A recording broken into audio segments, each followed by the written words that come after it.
ಗ್ರೈಂಡರಲ್ಲಿ ಸಹ ಮಾಡ್ಕೊಳ್ಬೋದು. ಈಗ ಚಿಕನಿಗೆ ನಾನು ಹಾಕ್ಕೊಳ್ತೇನೆ. ನಾನಿಲ್ಲಿ ಗ್ಯಾಸ್ ಆನ್ ಮಾಡಿದ್ದೇನೆ.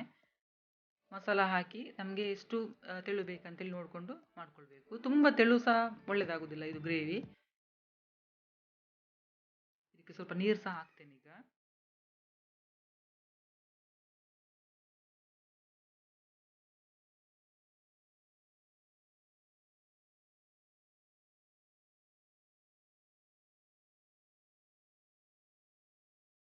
ತುಂಬ ಒಳ್ಳೆಯದಾಗ್ತದೆ ಮಾತ್ರ ಇದು ಗ್ರೇವಿ. ಒಮ್ಮೆ ಟ್ರೈ ಮಾಡಿ ನೀವು. ದಪ್ಪ ಉಂಟು, ಹಾಗಾಗಿ ಪುನಃ ನೀರು ಹಾಕ್ಕೊಳ್ತೇನೆ ಇದಕ್ಕೆ. ನಾನಿಲ್ಲಿ ಒಂದು 3.5 ಲೋಟದಷ್ಟು ನೀರು ಯೂಸ್ ಮಾಡ್ತಾ ಇದ್ದೇನೆ ಇದಕ್ಕೆ.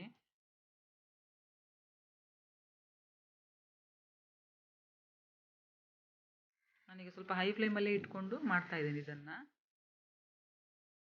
ಸ್ವಲ್ಪ ಟೇಸ್ಟ್ ನೋಡ್ತಾ ಇದ್ದೇನೆ ನೋಡಿ.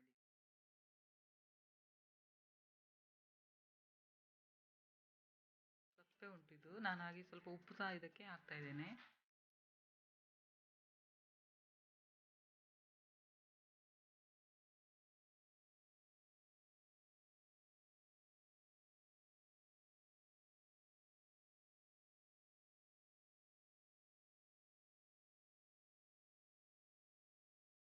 ಈಗ ಕುದಿ ಬರ್ತಾ ಉಂಟಲ್ಲ, ಹಾಗಾಗಿ ಲಿಡ್ ಕ್ಲೋಸ್ ಮಾಡಿ ನಾನು ಲೋ ಫ್ಲೇಮಲ್ಲಿ ಪುನಃ ಒಂದು 10 ನಿಮಿಷ ಕುದಿ ತರಿಸ್ಕೊಳ್ತೇನೆ.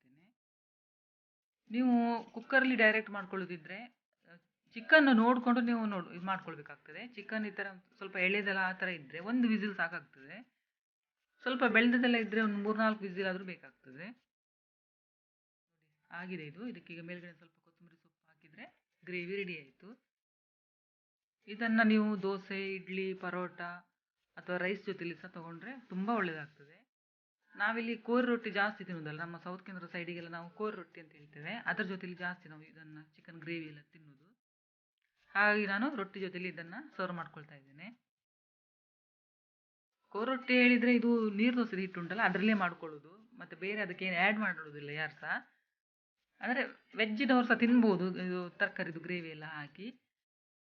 ಪ್ಲೀಸ್ ಲೈಕ್ ಮಾಡಿ, ಶೇರ್ ಮಾಡಿ, ಸಬ್ಸ್ಕ್ರೈಬ್ ಮಾಡಿ ನನ್ನ ಚಾನಲಿಗೆ. ವಿಡಿಯೋ ಹೇಗಿತ್ತು ಅಂತೇಳಿ ನನಗೆ ಕಮೆಂಟ್ ಮಾಡಿ ಹೇಳಿ. ವಿಡಿಯೋ ನೋಡಿದ್ದಕ್ಕೆ ಥ್ಯಾಂಕ್ ಯು.